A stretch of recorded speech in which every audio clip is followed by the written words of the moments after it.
보겠습니다. 하나님의 말씀은요, 출애굽기 8장 20절부터 9장 7절까지의 말씀입니다.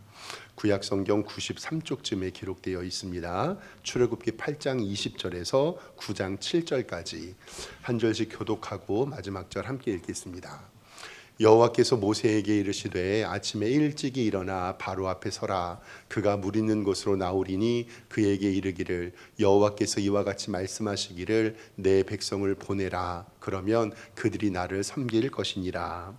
내가 만일 내 백성을 보내지 아니하면 내가 너와 내 신하와 내 백성과 내 집들의 파리떼를 보내리니 애굽 사람의 집집에 파리떼가 가득할 것이며 그들이 사는 땅에도 그러하리라. 그날에 나는 내 백성이 거주하는 고센 땅을 구별하여 그곳에는 파리가 없게 하리니 이로 말미암아 이 땅에서 내가 여호와인 줄 내가 알게 될 것이라. 내가 내 백성과 내 백성 사이를 구별하리니 내일 이 표징이 있으리라 하셨다 하라 하시고 여호와께서 그와 같이 하시니 무수한 파리가 바로의 궁과 그의 신하의 집과 애굽 온 땅에 이르니 파리로 말미암아 그 땅이 황폐하였더라. 바로가 모세와 아론을 불러 이르되 너희는 가서 이 땅에서 너희 하나님께 제사를 드리라. 모세가 이르되 그리함은 부당하니이다. 우리가 우리 하나님 여호와께 제사를 드리는 것은 애굽 사람이 싫어하는 바인즉 우리가 만일 애굽 사람의 목전에서 제사를 드리면 그들이 그것을 미워하여 우리를 돌로 치지 아니하리이까. 우리가 사흘길쯤 광야로 들어가서 우리 하나님 여호와께 제사를 드리되 우리에게 명령하시는 대로 하려 하나이다. 바로가 이르되 내가 너희를 보내리니 너희가 너희 하나님 여호와께 광야에서 제사 드릴 것이라. 너무 멀리 가지는 말라. 그런즉 너희는 나를 위하여 간구하라. 모세가 이르되 내가 왕을 떠나가서 여호와께 간구하리니 내일이면 파리떼가 바로와 바로의 신하와 바로의 백성을 떠나려니와 바로는 이 백성을 보내어 여호와께 제사를 드리는 일에 다시 거짓을 행하지 마소서 하고 모세가 바로를 떠나 나와서 여호와께 간구하니 여호와께서 모세의 말대로 하시니 그의 파리떼와 바로와 그의 신하와 그의 백성에게서 떠나니 하나도 남지 아니하였더라. 그러나 바로가 이때에도 그의 마음을 완강하게 하여 그 백성을 보내지 아니하였더라. 여호와께서 모세에게 이르시되 바로에게 들어가서 그에게 이르라. 히브리 사람의 하나님 여호와께서 말씀하시기를 내 백성을 보내라. 그들이 나를 섬길 것이니라. 내가 만일 보내기를 거절하고 억지로 잡아두면 여호와의 손에 들에 있는 내 가축 곧 말과 나귀와 낙타와 소와 양에게 더하리니 심한 돌림병이 있을 것이며 여호와가 이스라엘의 가축과 애굽의 가축을 구별하리니 이스라엘 자손에게 속한 것은 하나도 죽지 아니하리라 하셨다 하라 하시고 여호와께서 기한을 정하여 이르시되 여호와가 내일 이 땅에서 이 일을 행하리라 하시더니 이튿날에 여호와께서 이 일을 행하시니 애굽의 모든 가축은 죽었으나 이스라엘 자손의 가축은 하나도 죽지 아니한지라. 바로가 사람을 보내어 본즉 이스라엘의 가축은 하나도 죽지 아니하였더라. 그러나 바로의 마음이 완강하여 백성을 보내지 아니하니라. 아멘. 주보에 기록된 대로 우리 오른손 높이 들고 믿음의 고백 선포하겠습니다. 나는 천지를 지으신 여호와께 복을 받는 자입니다. 아멘. 우리 말씀 보기 전에 옆에 있는 성도님들과 인사 한번 하겠습니다. 주님의 이름으로 사랑합니다. 인사하겠습니다. 네, 주님의 이름으로 사랑합니다. 오늘 예배 오신 것 환영합니다. 하나님께서 오늘도 우리에게 은혜 주심을 믿습니다. 이스라엘 백성들이 출애굽하기 전에 이스라엘 백성들 말고 애굽에 살았던 애굽 땅이 10가지 재앙을 받게 되죠. 나누어 드렸던 우리 설교 자료를 좀 함께 보면서 우리 점검을 좀 해보겠습니다. 10가지의 재앙인데요. 첫 번째 재앙은 피재앙이죠. 생명의 근원이었던 나일강, 그들은 이 피재앙을 바라보면서 나일강을 믿었던 그들의 모습을 바라보죠. 재앙의 내용은 나일강을 비롯한 애굽의 모든 물이 피로 변해 고기가 죽고 악취가 납니다. 그런데 바로의 마음이 완강하여 모세의 말을 듣지 않습니다. 여기서 특이한 점은 이집트의 마술사도 자기들의 요술로 이와 같이 흉내를 내었다는 거예요. 그러니까 이 세상에 있는 마귀를 믿는 영적인 것들도 어느 정도 흉내를 낼 수 있습니다. 두 번째는 개구리 재앙인데, 이 개구리 재앙은 그때 애굽이 섬겼던 개구리 여신이 있다고 했죠. 바로 그 풍요를 상징하는 개구리 여신이 개구리떼가 나일강에 올라와서 침실과 침대, 화덕 등의 온 땅을 뒤엎습니다. 이 개구리가 너무 무서우니까 처음으로 굴복하여서 재앙을 떠나게 해달라고 구걸을 합니다. 이것도 마술사들도 흉내를 냈으나 숨을 쉴만해지자 바로가 다시 하나님을 배반하게 됩니다. 세 번째 재앙은 이 재앙이에요. 이 재앙은 게브라는 대지의 신에 관한 심판이라고 말씀드렸죠. 땅의 티끌이 모두 이로 변해 사람과 가축을 번지며 괴롭혔습니다. 이때 바로의 마음이 완악하여 여전히 듣지 않았고, 마술사들도 최초로 흉내내지 못하고 이것을 하나님의 권능이라고 인정합니다. 이렇게 지난주에 살펴봤던 피재앙, 개구리 재앙, 이 재앙은 모두 다 애굽 사람들이 자신의 신으로 섬겼던 대상입니다. 내가 풍요와 축복으로 여겼던 것이 나를 공격하는 재앙이 되었습니다. 하나님께서는 애굽의 나일강의 근원이었던 여신, 개구리 여신, 그리고 대지의 신을 물리치시면서 하나님의 하나님을 우리에게 알게 해 주십니다. 오늘은 네 번째와 다섯 번째 재앙인 파리 재앙과 가축의 죽음의 재앙입니다. 왜 한필요가 하도 많은 것 중에 파리, 이렇게 생각할 수 있는데, 오늘도 그 파리가 어떠한 의미가 있는지, 가축의 죽음이 어떠한 의미가 있는지 오늘은 이 성경의 내용을 쭉 읽어보면 더 이해가 쉬워요. 그래서 8장 20절부터 성경 말씀을 보면서 우리 함께 좀 생각해 보도록 하겠습니다. 8장 20절 성경을 보면요, 여호와께서 모세에게 이르시되 아침에 일찍이 일어나 바로 앞에 서라.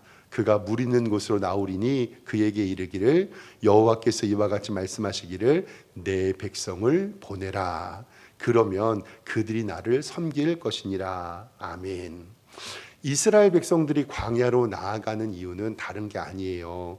이스라엘 백성들이 나는 노예에서 해방된다, 구원받는다의 뜻이 아니라 이스라엘 백성들의 단 한 가지 원하는 것은 이 백성들이 나가서 하나님을 섬기고 예배하는 것이었습니다. 그러니까 우리가 예배 전에 찬양하면서 내가 어디에서도 예배하고 하나님을 찬양한다라고 고백했던 그 찬양이 이스라엘 백성들이 광야로 나아가서 하나님을 섬기기 원했다는 사실입니다. 21절에 내가 만일 내 백성을 보내지 아니하면 내가 너와 내 신하와 내 백성과 내 집에 있는 파리떼를 보내겠다라고 말씀해요. 애굽 사람의 집집에 파리떼가 가득할 것이며 그들이 사는 땅에도 그러하리라. 이 파리떼의 무서운 것 아시죠? 이 징글징글한 파리가 얼마나 우리를 괴롭게 합니까? 근데 22절에 보면 그 날에 나는 내 백성이 거주하는 고센 땅을 구별하여서 그곳에는 파리가 없게 하리니 이로 말미암아 이 땅에서 내가 여호와인 줄로 내가 알게 하리라. 아멘. 오늘 말씀에서 애굽의 땅과 고센 땅의 구분이 있어요. 우리 성도 여러분, 이것을 잘 기억해야 하는데요, 나중에 예수님께서 언제 오실지는 모르지만 재림하여 이 땅에 오실 때 애굽의 땅과 고센 땅을 구분하셨던 것처럼 우리의 심판과 그리고 세상의 멸망을 구분한다는 사실을 꼭 기억하시길 바랍니다. 구약에 나타나는 모든 심판은 예수 그리스도께서 다시 오시는 재림 때의 종말과 연결되어서 해석하게 되어 있습니다. 우리는 예수님이 오실 때에 하나님의 나팔 소리, 천지 진동할 때에 나팔 불 때 나의 이름하고 하나님을 찬양하고, 고센 땅에는 하나님께서 이 땅에는 아무 일 없게 하셨지만 예수님이 오실 그때에 우리는 천국 잔치가 벌어지고 하나님의 영광을 바라보지만 예수 그리스도를 알지 못하는 이는 이 파리 지옥과 같은 고난을 겪게 된다라는 사실입니다. 다시 22절 성경을 보면요, 그날에 나는 내 백성이 거주하는 고센 땅을 구별하여 그곳에는 파리가 없게 하리니, 이 파리 지옥의 뜻은 뭐냐면요, 이 땅에서 내가 여호와인 줄 내가 알게 될 것이다. 아멘. 즉 하나님께서 이스라엘 백성들 그를 제외한 고센 땅을 제외한 애굽 땅에 이 파리 재앙을 내리는 이유는 하나님이 여호와인 줄 알게 하려는 것입니다. 지금 이 세상에 많은 사람들은요 하나님을 믿지 않습니다. 그런데요 예수님 마지막에 오실 그때 우리가 믿는 하나님이 여호와인 줄 하나님께서는 알게 하십니다. 그리고 나서 23절에 오늘 말씀의 키포인트예요. 뭐냐면 내가 내 백성과 너의 백성 사이를 어떻게 하셨다고요? 구별하였다. 어린 양 예수 그리스도의 보혈로 우리를 천국과 지옥으로 구별하셨던 것처럼 내가 이 일에 표징이 있으리라 하였다 하라 하시고 여호와께서 그와 같이 하시니 무수한 파리 때와 바로의 궁과 그의 신하의 집과 애굽 온 땅에 이르렀으니 파리로 말미암아 그 땅이 황폐하였더라. 아멘. 이스라엘 백성들을 말고 이 애굽의 땅의 네 번째 재앙인 이 파리 재앙이 임하게 됩니다. 유인물 잠깐 살펴보면요, 네 번째 재앙 파리, 무수한 파리떼가 바로의 궁과 애굽의 전역에 가득하여 땅을 황폐하게 되었고 이 땅에서 제사를 지내라는 타협안을 제시했지만 재앙이 그치자 약속을 뒤집었고 특이사항은 이때부터 이스라엘의 백성이 사는 고센 땅은 재앙에서 철저히 제어되었다라고 이야기하죠. 오늘도 고민이죠. 왜 파리떼를 보내셨을까? 이제 화면을 좀 잠깐 보여주시면은요. 저게 이집트 피라미드나 그때 당시에 고대 근동에 있었던 신들을 적어놓은 건데요. 우라치트라고 하는 신이 어떤 신이냐면요. 파리 신이에요. 웃기죠. 진짜 웃기죠. 근데 저 때는요. 파리와 풍뎅이가 날아다니는 생명을 주관하는 줄 믿고 자기 몸에 파리와 풍뎅이를 문신하고 부적을 가지고 다녔어요. 그러니까 하나님께서 파리떼를 보낸 것은 마찬가지예요. 내가 생명의 근원 나일강과 개구리와 이재앙을 보내준 것처럼 저 너희들이 믿는 파리 그래 마음껏 처먹어라 그리고 보내주신 거예요. 다음 사진도 보여주면요. 저기에 보면 저기가 이제 애굽에 있는 피라미드나 거기에 있는 지역에 벽화를 형상화로 AI로 뜬 거거든요. 근데 사람의 형상이 아니라 저기 사람의 얼굴에 풍뎅이와 파리를 그려놔요. 그래서 저것들이 바로 날아다니는 생물을 주장한다라는 인식을 통해서 하나님께서는 그들에게 파리떼를 보내주셔서 뭐라고 이야기하는 것이냐면 그래 너희들이 저렇게 풍요롭게 믿는 파리를 마음껏 처먹어봐라라고 이야기하는 사실이에요. 이제 이 사실을 바라보면서 25절 말씀 성경을 보면요. 보세요. 바로가 모세와 아론을 불러 이제 이릅니다. 여기서 조금씩 양보를 하는 것처럼 느껴요. 너희는 가라. 그리고 이 땅에서 너희 하나님께 제사를 드려라. 이거예요. 가라라는 말이 광야로 가라라는 말이 아니라 어디에서 이 애굽 땅에서 제사를 지내라. 그러니까 떠나라는 거예요, 말라라는 거예요? 말라라는 거예요. 왜냐하면 200만 명이 넘는 종들을 보내게 되면 당장 이집트의 나라가 휘청거리게 되는 거예요. 그러니까 야 조금 봐줄 테니까 너네들 나가지 말고 어디서 예배해? 이 땅에서 예배해. 근데 26절 보면 모세가 이르되 그리함은 부당합니다. 우리가 우리 하나님 여호와께 제사를 드리는 것은 애굽 사람이 싫어하는 바인데 우리가 만일 애굽 사람의 목전에서 제사를 드리면 그들이 그것을 미워하여 우리를 돌로 치지 아니하겠습니까? 라고 얘기해요. 요것은 제가 조금 있다가 다섯 번째 재앙을 설명하면서 부연 설명을 하겠습니다. 27절에 우리가 사흘긴쯤 광야로 들어가서 우리 하나님 여호와께 제사를 드리되 우리에게 명령하시는 대로 하나이다 라고 얘기를 해요. 아닙니다. 우리는 여기에서 제사 지낼 수 없습니다. 만약에 우리가 여기서 제사하면 애굽 사람들이 우리를 멸시할 겁니다 라고 얘기를 하는 거예요. 28절에 바로가 이르되 내가 너희를 보내겠다. 너희가 너희의 하나님 여호와께서 광야에서 제사를 드릴 것인데 너무 멀리는 가지 말라. 그런즉 너희는 나를 위하여 간구하라. 파리떼가 얼마나 지저분하고 힘들었으면 이제는 가지 말라 그러다가 이제는 조금 떨어진 데 가서 이 제사 지내라. 그러니까 이거 오리 왕길동이면 저기 아시아드 경기장 가서 제사 지내고 와. 이걸 얘기하는 거예요. 근데 여기에서 바라보면서 29절에 뭐라고 하냐면 모세가 이르되 내가 왕을 떠나가서 여호와께 간구하리니 내일이면 파리 때가 바로와 바로의 신하와 바로의 백성을 떠나려니와 바로는 이제 백성을 보내어 여호와께 제사를 드리는 일에 다시 거짓을 행하지 마소서라고 이야기를 합니다. 여기 말씀에서 중요한 사실 하나는 뭐냐면요, 세상에는요 적당한 타협을 원해요. 내가 예수님 믿고 하나님의 자녀가 되기 위해서 제가 새가족 성경 공부 시간에 계속 강조하는 건데 꼭 이렇게 말씀을 드려요.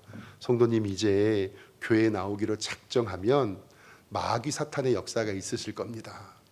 왜 뭐와 똑같냐면요, 다이어트를 결심을 하면 먹을 일이 더 많아져요. 어때요? 많아지죠. 저도 우리 아이들이 아빠 다이어트 할래요 그러면 통닭을 시키거든요. 이 마귀 사탄의 유혹은 언제든지 존재합니다. 그러니까 우리가 예수님 믿기로 작정하면 세상의 마귀 사탄은 타협하라고 얘기해요. 주일날 한번 교회 안 가면 어때? 하루 빠지면 어때? 오늘은 요거 하면 어때? 바로 바울이 이스라엘 백성들에게 말하는 것과 똑같아요. 야, 광야로 가지 말고 여기서 예비해. 떨어지지 말고 여기서 예비해. 근데 바로는 안 된다고 하죠. 30절 말씀에 모세가 바로를 떠나 나와서 여호와께 간구하니 여호와께서 모세의 말대로 하시니 그 파리 때가 바로와 그의 신하와 그의 백성에게 떠나니 하나도 남지 아니하였더라. 이때 바로가 말을 들으면 되는데 우리 연약한 인간은 고난이 떠나면 또다시 뭘 져요? 죄를 집니다. 그래서 32절 말씀에 보면 그러나 바로가 이때에도 그의 마음을 완강하게 하여 그 백성을 보내지 아니하였다라고 성경은 기록됩니다. 그리고 나서 9절에는요 다섯 번째 재앙, 오늘 두 번째 재앙이 이야기 나오는데 9장 1절에 보면 여호와께서 모세에게 이르시되 바로에게 들어가서 그에게 이르라 히브리 사람의 하나님 여호와께서 말씀하시기를 내 백성을 보내라 그들이 나를 섬길 것이니라. 이스라엘의 백성들의 요구는 다른 것이 아니에요. 우리를 보내주소서, 하나님께 예배하겠습니다. 근데 만약에 2절에 내가 만일 보내기를 거절하고 억지로 잡아두면 여호와의 손이 들어있는데 내 가축 곧 말과 나귀와 낙타와 소와 양에게 더하리니 심한 돌림병이 있겠다라고 얘기해요. 지금은 농사 짓는 도구가 너무 발전이 되어서 기계로 이야기하지만 저도 어렸을 때 시골 내려가면 할아버지가 소를 끌고 소에다 멍에를 주고 밥 가는 걸 제 눈으로 봤거든요. 근데 이때 당시는 마찬가지죠. 나귀와 낙타는 아주 중요한 운송수단이고 소는 그것을 바라보면서 아주 중요한 경운의 역할을 하는 농사기구입니다. 근데 그들에게 하나님께서는 돌림병이 있다라고 말씀을 해요. 그러면 여기서도 우리가 또 고민을 해야죠. 개구리 재앙, 이재앙, 그리고 아까 했던 파리 재앙. 이제 다음 화면 잠깐 보여주시면은요. 그때도 이 애굽 사람이 섬겼던 신이 총 3가지가 있는데 아피스라고 이야기하는 황소를 섬기는 신이에요. 황소를 섬기는데 지금 저런 우상단지를 보면 웃기잖아요. 근데 지금요 인도라는 나라에 가면요 그 나라는 차 지나가는 것보다 뭐가 더 우선이에요? 소가 우선이에요. 똑같아요. 다산과 풍요를 상징하고 강력한 힘. 그래서 저 황소를 신전에 모시고 자기들에게 복 줄 것을 그들은 기도했어요. 또 다음 사진 보면요 이거는 하토르라고 하는 암소 머리의 여신이에요. 암소를 저렇게 바라보고 사람의 형상이 되어 있는데 사람의 형상의 머리가 암소예요.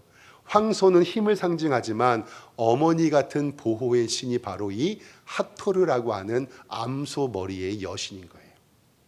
마지막 3번째 보면요 쿠눔이라고 이야기하는 저것은 이제 이집트에 있는 직접 발굴한 건데 양 머리의 신인데 이 신의 제목은 창조의 신이에요. 풍요와 힘의 원천을 상징하고 사람의 모양으로 되어 있는데 저 얼굴은 누구와 똑같아요? 양 머리를 닮았죠. 그러니까 애굽에서 그 당시에 섬겼던 가장 큰 잡신 중에 하나가 황소와 암소와 양을 그들은 자기에게 복주는 것으로 삼게 돼요.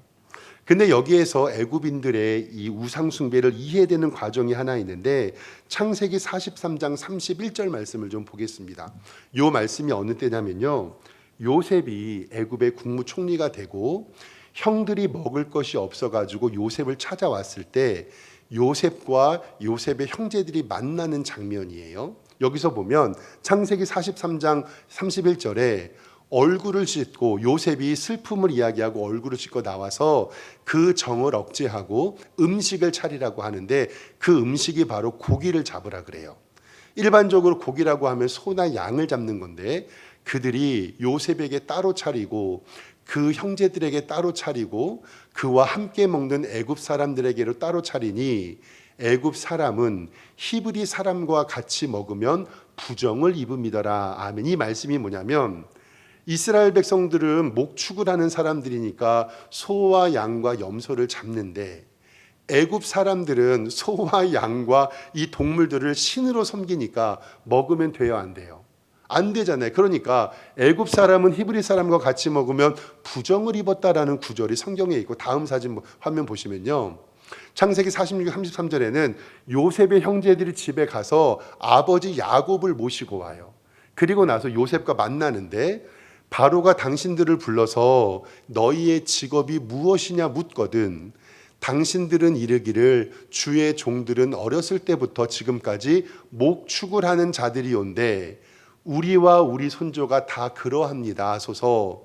애굽 사람들은 다 목축을 가증히 여기나니 당신들이 고센 땅에 살게 되리이다. 아멘. 소나 양과 염소를 우상으로 섬기는 애굽 사람들은 목축을 하는 이스라엘 사람들을 보면 자기가 섬기는 우상을 죽이고 칼로 찌르고 양털을 뽑잖아요. 그러니까 우리는 당신들과 살지 못하니 우리는 고센 땅에서 살겠습니다라는 내용이 성경에 기록이 되어 있어요. 이 같은 사실을 바라보면서 아까 넘어갔던 8장 26절 말씀을 보면 이제 이렇게 되어 있어요. 8장 25절부터 보면 바로가 모세와 아론을 불러서 이르되 너희는 가서 이 땅에서 너희 하나님께 제사를 드려라라는 것은 이 애굽 땅에서 제사를 드려라. 이때 제사는 피제사니까 소나 양을 죽여야 되거든요. 근데 문제는 26절에 모세가 이르되 그리함은 부당합니다. 우리가 우리의 하나님 여호와께 제사를 드리는 것은 애굽 사람이 싫어하는 바인데 이 사람들이 싫어하는 이유가 뭐예요? 자기들의 우상을 죽이는 일들을 눈에 보면 싫어하잖아요. 우리가 만일 애굽 사람의 목전에서 제사를 드리면 그들이 그것을 미워하여 우리를 돌로 치지 아니하겠습니까? 라는 말씀을 통해서 하나님께서는 이스라엘 백성들에게 소와 양을 먹이지만 가축의 죽음을 통해서 이 이스라엘 백성들 말고 애굽 사람들이 멸망하는 것을 보게 되는 것입니다. 조금 정리해 보면 네 번째 재앙은 바로 파리 재앙인데 왜 파리 재앙일까라고 이야기하면 그때 당시에 이 애굽 사람들이 파리를 풍뎅이를 신으로 섬기고 있었어요. 왜 마지막 다섯 번째 재앙이 낙타와 소와 양의 돌림병이 있었을까? 그들이 우상으로 섬기는 이 우상단지들을 하나님께서는 멸하게 되었다는 사실이에요. 저도 말씀을 준비하면서 이 같은 사전적 지식은 알고 있었지만 궁금해서 요즘에도 이러한 힌두이즘, 그러니까 소를 섬기는 지역은 어떻게 하냐면요, 모든 소를 다 섬기는 것이 아니라 먼저 소가 몸 전체가 검어야 된대요.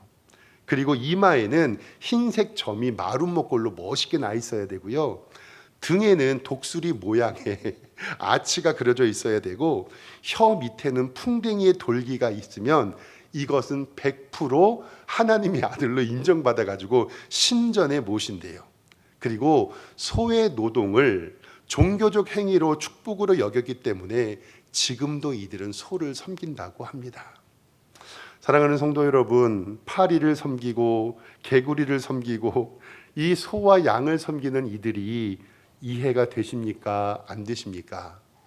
안 되죠. 근데요, 지금도 이러한 우상을 섬기는 이들이 너무나도 많아요. 지금도 돈과 명예와 세상의 권력들을 최고의 것으로 섬기고 그것을 바라보는 이들이 너무나도 많습니다. 결국 그들에게 다섯 번째 재앙, 가축이 죽었는데 9장 4절을 바라보면 여호와가 이스라엘의 가축과 애굽의 가축을 구별하리니 이스라엘 자손에게 속한 것은 하나도 죽지 아니하리라 하셨다 하라 하시고, 여호와께서 기한을 정하사 이르시되 여호와가 내일 이 땅에서 이 일을 행하리라 하시더니 이튿날에 여호와께서 이 일을 행하시니 애굽의 모든 가축은 죽었으나 이스라엘 자손의 가축은 하나도 죽지 아니한지라.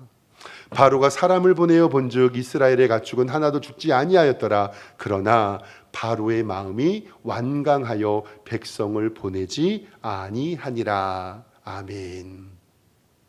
우리는 말씀을 배우면서 이 다섯 가지의 재앙, 다시 한번 자료를 보면 첫 번째 재앙은 피재앙이고요, 두 번째 재앙은 개구리 재앙, 세 번째 재앙은 이재앙, 네 번째 재앙은 파리 재앙, 다섯 번째 재앙은 가축의 죽음의 돌림병의 재앙입니다. 이 이야기를 알지 못했을 때는 왜 피, 개구리, 이 파리, 가축의 죽음인가? 그러나 이 재앙들이 바로 이 사람들이 바로 최고로 섬겼던 우상의 모습이었던 것을 성경은 우리에게 말할 것입니다. 마지막 예수님께서 오실 때에 세상의 돈과 권세와 명예와 썩어 없어질 것들은 이때와 같이 멸망할 것이고 영원한 하나님의 나라와 말씀만이 우리에게 임하신 것을 믿으시기를 바랍니다. 세상의 물질은 풍요라는 애굽의 우상에서 살고 있습니다. 세상은 우리에게 양다리를 걸치고 절당히 타협하라라고 이야기합니다. 그러나 파리신, 풍뎅이신, 소의 신, 양의 신이 우리에게 복을 주는 것은 아닙니다. 우리를 인도하시고 복 주시는 분은 천지 만물을 지으신 하나님이시고 예수 그리스도의 보혈만이 우리는 구원을 받습니다. 이번 한 주도 그러한 하나님만을 섬기며 예수님의 은혜로 살아가시기를 주님의 이름으로 축원합니다. 기도하겠습니다. 하나님 아버지, 세상에 썩어 없어질 것을 바라보는 소망이 아니라 영원한 하나님의 나라 예수 그리스도를 바라보는 복된 성도들 되게 하여 주시옵소서. 그리하여 주님 오실 때에 구별되어 주님 안에 거하는 영광의 날이 우리에게 있게 하여 주시옵소서. 예수 그리스도의 이름으로 기도드리옵나이다. 아멘.